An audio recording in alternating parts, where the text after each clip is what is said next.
नमस्कार दोस्तों, आज हम लोग पढ़ने वाले हैं ह्यूमन एनाटॉमी एंड फिजियोलॉजी का लेक्चर नंबर 3। इसमें हम लोग बात करेंगे सेल डिवीज़न। और सेल डिवीज़न में हम लोग बात करेंगे माइटोसिस और मियोसिस की।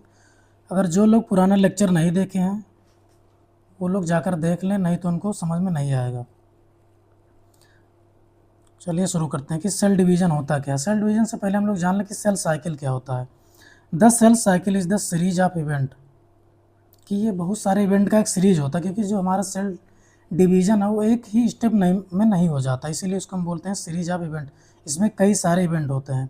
Where a cell duplicate its genome, जिसको हम बोलते हैं DNA, and eventually divide into two daughter cell, यानी कि टू डॉटर सेल में डिवाइड हो जाता है। डॉटर सेल उसको बोलते हैं कि जैसे मान लीजिए एक सेल है, अगर इसका डिवीज़न हुआ, कोई नया सेल बना, तो जो नया सेल बनता है उसी को बोलते हैं हम डॉटर सेल, या फिर डॉटर, इसमें जो होता है डॉटर क्रोमोसोम्स इसमें बोलेंगे। ठीक है, इसको बोलते हैं डॉटर सेल या फिर डॉटर क्रोमोसोम। क्रोमोसोम का अगर डिवीजन हो रहा है तो उसमें बोलते हैं कि डॉटर क्रोमोसोम। अगर सेल का डिवीजन हो रहा है तो उसको बोलते हैं daughter cells. In human cells this process typically takes about 24 hours, यानी कि अगर एक सेल का डिवीजन हो रहा है तो ह्यूमन में, तो उसको डिवीजन होने में 24 घंटे का समय लगता है। The cell cycle is the series of event that take place in a cell leading to its maturity, यानी कि उसमें मेच्योर होगा, and division. It divides into two main phase.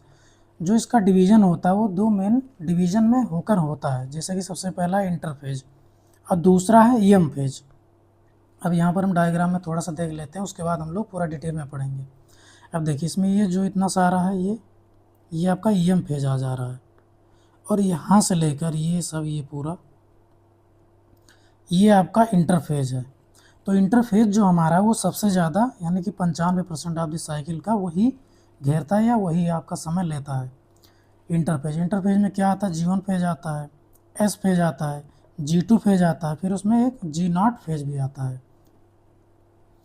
अब देखिए इंटरफेज में हम लोग देख लेते हैं। इंटरफेज को हम अक्सर बोलते हैं रेस्टिंग फेज, या फिर इसको बोलते हैं प्रिपरेशन फेज, जहाँ की जो सेल होता है वो हमारा प्रिपरेशन करता है। किस लिए? कि हमें सेल का डिवीज़न करना है, उसकी प्रिपरेशन यानी कि उसकी तैयारी करता रहता है, या उसमें उसकी तैयारी करता है। अब देखिए इसमें क्या हम पढ़ेंगे।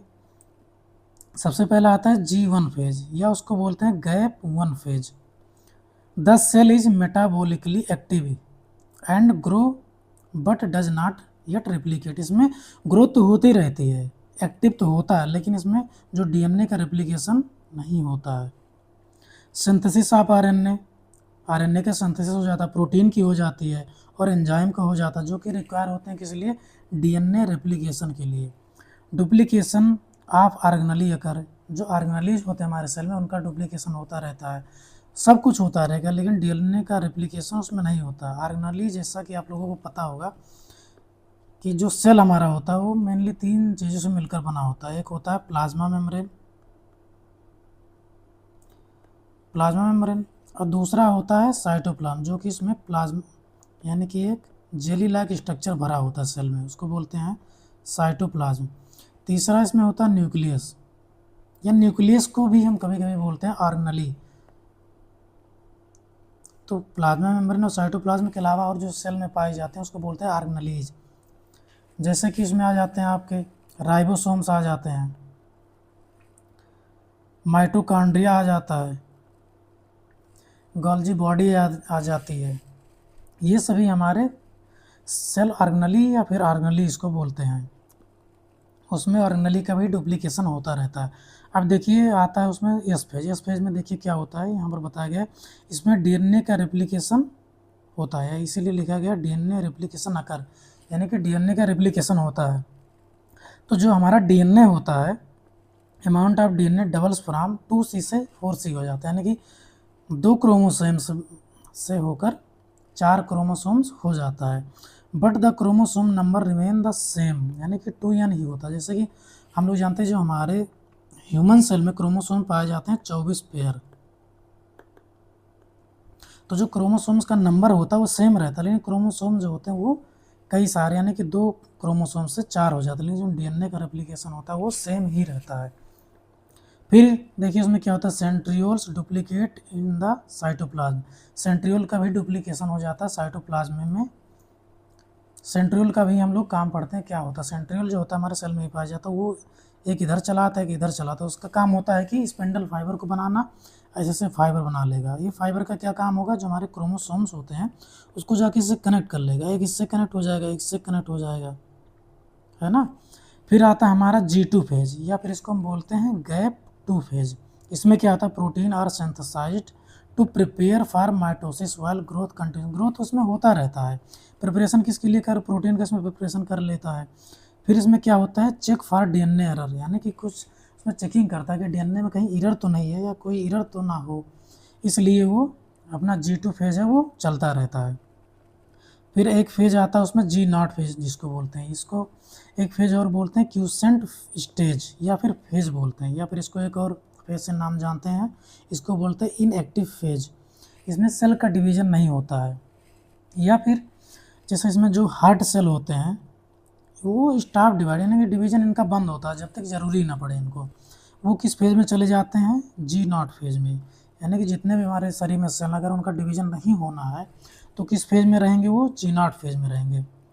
इसमें भी मेटाबॉलिकली एक्टिव रहते हैं, but do not proliferate unless needed, जब तक कि ज़रूरत ना पड़ेगी।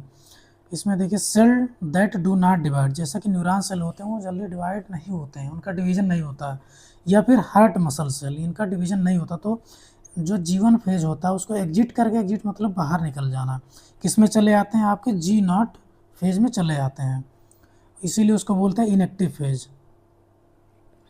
फिर अब देखिए हम लोग पढ़ेंगे माइटोसिस डिवीज़न। माइटोसिस का मतलब होता है इक्वेशनल डिवीज़न, या फिर इसको हिंदी में बोलते हैं समसूत्री विभाजन, है कि जो हमारे क्रोमोसोम्स नंबर हैं उनका सम यानी कि बराबर में ही विभाजन होता है।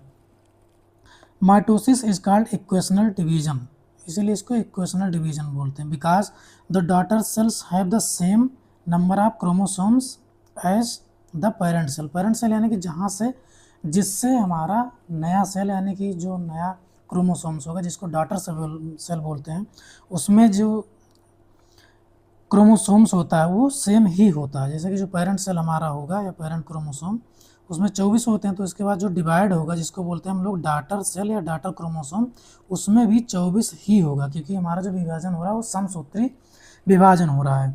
अब देखिए क्या होता है इसमें, mitosis result in two genetically identical. अगर मान लीजिए दोनों का सेम डीएनए या क्रोमोसोम्स है तो जाहिर सी बात है कि दोनों आइडेंटिकल यानी कि सेम ही डिप्लॉयड डॉटर सेल में करेंगे। डिप्लॉयड का मतलब होता है 2n में होना। 2n सेल है हमारा पेरेंट सेल हो जाएगा या पेरेंट क्रोमोसोम, तो इसका डिवीजन होने के बाद यानी कि जो डॉटर सेल बनेगा वो भी 2n में ही बनेगा, जो डॉटर क्रोमोसोम्स होगा। इसमें 2 स्टेप होते हैं। It is divided into Cairo kinesis. Cairo का मतलब होता है सेल, काइनेसिस का मतलब होगा डिवीजन यानी कि न्यूक्लियर डिवीजन होगा। और दूसरा क्या होगा, साइटोकाइनेसिस है। साइटो मतलब हो गया साइटोप्लाज्म, काइनेसिस का मतलब हो गया डिवीजन। फिर इसमें साइटोप्लाज्मिक डिवीजन भी होगा। स्टेज क्या होते हैं ये आप लोग देख लीजिए, याद करने के लिए सबसे आसान तरीका है ये, फिर शॉर्टकट है पी मैट करके आप लोग याद रख सकते हैं कि पहले आता प्रोफेज, मेटाफेज, एनाफेज, फिर आता है टेलोफेज। तो देखिए प्रोफेज में क्या होता है, प्रोफेज में होता है हमारा क्रोमोसोम जो होते हैं कंडेंस इनटू विजुअल क्रोमोसोम्स हो जाते हैं। क्रोमैटिन, क्रोमैटिन किसको बोलते हैं ये लोग जान लीजिए आप लोग। क्रोमैटिन जब हमारा क्रोमोसोम्स जो होता है यानी कि डीएनए आरएनए जो होते हैं, मान लो सेल में से पड़े इधर उधर बिखरे हुए, तो उसको बोलते हैं क्रोमैटिन। अगर यही कंडेंस होने के बाद, ऐसे मान लीजिए कंडेंस हुआ, कंडेंस होने के बाद ये बन जा रहा है ऐसे करके, यानी क्रोमोसोम से कंडेंस होकर क्रोमोसोम्स, फिर इसको बोलते हैं हम क्रोमोसोम बन जाता है, इसको बोलने लगते हैं क्रोमोसोम्स। अगर कहीं बिखरा हुआ है हमारा डीएनए आरएनए तो उसको बोलते हैं हम क्रोमैटिन। अगर वही कंडेंस हो गया तो उसको बोलते हैं हम क्रोमोसोम्स। अब इसमें क्या होता है, एक नेक्स्ट स्टेप, इसमें जो न्यूक्लियोलस है एंड न्यूक्लियर इन्वलप यानी कि जो इसका जिसमें हमारा डीएनए आरएनए होता है वो इन्वलप डिसअपियर होने लगता है। फिर जो सेंट्रोमियर्स हमारा है move to the opposite pole and form the mitotic spindle. Centrosomes देखिए क्या होता है, सेंट्रोसोम्स का काम यही होता है कि हमारे सेल पे जाकर, अभी मैंने आप लोगों को बताया कि आगे चलकर स्पिंडल फाइबर बनाते हैं, ऐसे दोनों अपोजिट पे आ जाएंगे। क्योंकि सेल में जब डिवीजन कर रहा है तो कोई एक उधर साइड है इधर साइड होना चाहिए उसको अपने तरफ खींचने के लिए या अलग अलग करने के लिए, बंटवारा करने के लिए, तो उसका काम यही होता है। सेंट्रो ये जो सेंट्रोसोम होता है, सेंट्रोसोम आगे चलकर माइटोटिक स्पिंडल में बदल जाता है, इसी को बोलते हैं स्पिंडल फाइबर। अब मेटाफेज आ जाता है। मेटाफेज में देखिए क्या होता है, chromosomes align at the centre. जो क्रोमोसोम हमारे होते हैं ऐसे इधर उधर मान लीजिए बिखरे हैं, तो क्रोमोसोम आकर ऐसे यानी कि सीध पे आ जाते हैं, उसके सेंटर पे आ जाएंगे। तो नेक्स्ट स्टेप में ये होगा, जो हमारा क्रोमोसोम ऐसे करके वो हमारे अलाइनमेंट पे आ जाएगा। देखिए यहाँ पर मेटाफेज में अलाइन हो गया। अब दूसरा इसमें स्टेप क्या होता है, spindle fibre attach to the kinetochores of the centromere. अब सेंट्रोमियर जो काइनेटोकोर्स उसको बोलते हैं, जो हमारे क्रोमोसोम्स में ऐसे एक सेल टाइप या स्ट्रक्चर्स में पाए, उसको बोलते हैं काइनेटोकोर्स। और सेंट्रोमियर्स में जाके कनेक्ट हो जाते हैं, कि स्पिंडल फाइबर जो होता है उसमें जाके से कनेक्ट हो जाते हैं। अब फिर आता है हमारा नेक्स्ट स्टेप या नेक्स्ट स्टेज, इसको बोलते हैं एनाफेज। इसमें देखिए क्या होता है, सेंट्रोमियर्स स्प्लिट हो जाते हैं and sister chromatid are pulled toward opposite poles. दोनों जो ये क्रोमोसोम ऐसे मान लीजिए ऐसे है, ये हमारा क्रोमोसोम एक इस पर कनेक्ट होगा, एक इस पर कनेक्ट रहेगा, दोनों खींचेंगे तो एक इधर चला आएगा, एक इधर चला आएगा सेल में। ये जो हमारा एनवलप होता है ये धीरे धीरे डिसअपियर होने लगता है, फिर हमारा जो साइटोप्लाज्म ही बचा रहता है। The chromatids are now called daughter chromosomes. फिर इसको हम बोलने लगते हैं डाटर क्रोमोसोम्स। अब नेक्स्ट स्टेज जो होता है हमारा वो होता है टेलोफेज। टेलोफेज में क्या होता है, chromosomes reaches the poles and begin to decondense. ये अपने अपने पोल पे पहुंच जाता है, तो इसका काम क्या होता है, फिर से जो बिखरे हुए थे उन्हीं स्टेज में चले जाना। पहले डी जो कंडेंस नहीं था वो कंडेंस हुआ था, यानी कि क्रोमेटिन से क्रोमोसोम्स बना था। अब इसका काम हो जाएगा कि क्रोमोसोम्स से क्रोमेटिन में बदलना। फिर इसमें देखिए क्या होता है, जो न्यूक्लियर इनवलप होता है वो धीरे धीरे उसमें ख़त्म हो जाते हैं, तो यहाँ पर क्या काम होता है, धीरे धीरे उसका बनना स्टार्ट हो जाता है इसमें अलग अलग, तभी तो सेल आपका अलग अलग हो पाएगा। फिर होता है स्पिंडल फाइबर अपरेटस ब्रेकडाउन। जो स्पिंडल फाइबर होते हैं उनका कोई काम नहीं रह जाता, जिसमें फाइबर पाए जाते हैं वो सब अलग अलग टूट के इधर उधर बिखर जाते हैं। फिर नेक्स्ट स्टेज जो होता है, बात हो गई मान लीजिए हमारा सेल डीएनए सब डिवाइड हो गया, सेल जो डीएनए या क्रोमोसोम्स होता है, अब होता है जो साइटोप्लाज्म का डिवीजन। मान लीजिए एक ही साइटोप्लाज्म में दो न्यूक्लियस बन गए, ऐसे अब ज़रूरत पड़ती है कि जो हमारा साइटोप्लाज्म है उसका भी डिवीजन होना, नहीं तो सेल का डिवीजन हो ही नहीं पाएगा। तो अब आती है साइटोकाइनेसिस। इसमें होता है division of cytoplasm. Animal cell में देखिए क्या होता है, क्लीवेज। क्लीवेज का मतलब ऐसे होता है, ये जो ऐसे आकार बना लेते हैं उसको बोलते हैं क्लीवेज। ऐसे करके ये इसको क्लीवेज बोलते हैं, ऐसे बनाएगा फिर वो अलग हो जाएंगे ऐसे करके, जैसे क्लीवेज बना के कभी कभी आके यहाँ ये आपस में कनेक्ट हो जाएंगे, ये अपना एक सेल इधर हो जाएगा, एक सेल इधर हो जाएगा, दोनों अलग हो जाएंगे। लेकिन प्लांट सेल में कैसा होता है, ये platform in the centre and grow outward to create a new cell. लेकिन जो प्लांट सेल में अगर आ जाते हैं तो मान लीजिए सबका डिवीजन हो गया, दोनों इधर एक क्रोमोसोम आ गया, एक इधर क्रोमोसोम आ गया, तो बीच में से एक प्लेट नुमा ऐसे आ जाएगा, प्लेट टाइप इसमें आकार बन जाएगा।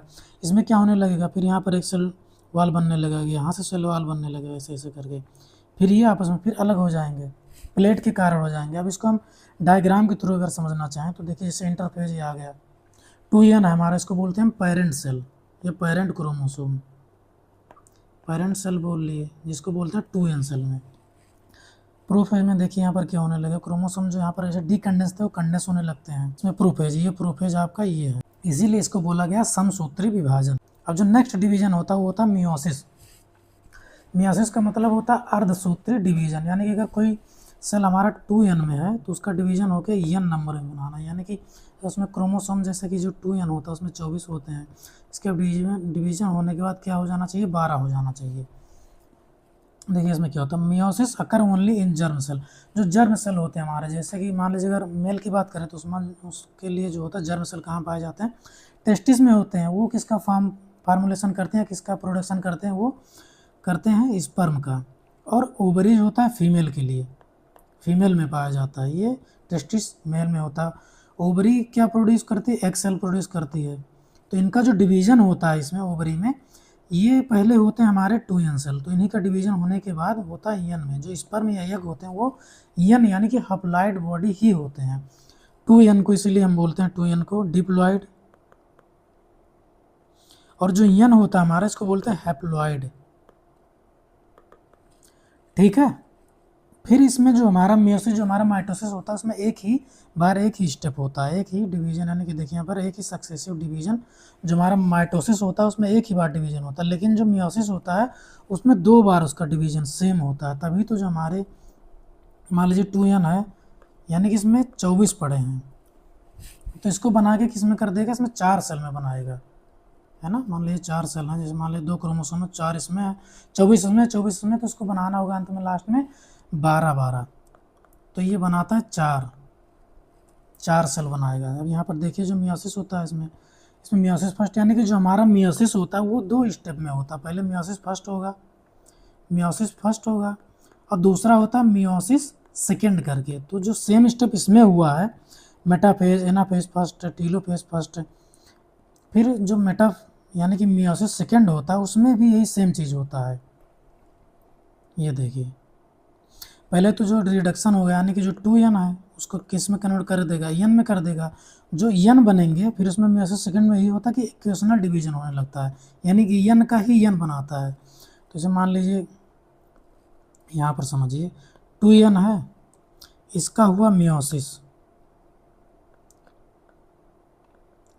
हो गया, तो इसमें बनेंगे, ये हटाइए, n बना एक और बना एक n। अब इसके बाद होगा मियोसिस सेकेंड, इसमें हो जाएगा इक्वेशनल, यानी कि समसूत्री विभाजन होने लगता है। तो फिर n का हो जाएगा डबल n, 2n यहाँ बन जाएंगे, इसका 2n बन गया, इसका 2n बन जाएगा, यानी कि सब 4 क्रोमोसोम्स या 4 सेल में यह डिवीजन हो जाता है। इसीलिए जो हमारे मियोसिस होता है इसमें 2 टाइप का, यानी 2 डिवीजन होते रहते हैं, इसीलिए इसमें बनता है 4 हैप्लॉइड बॉडी या 4 हैप्लॉइड डॉटर सेल बनते हैं। ठीक है, अगर किसी को ना समझ में आया हो तो वो लोग कमेंट करके पूछ सकते हैं।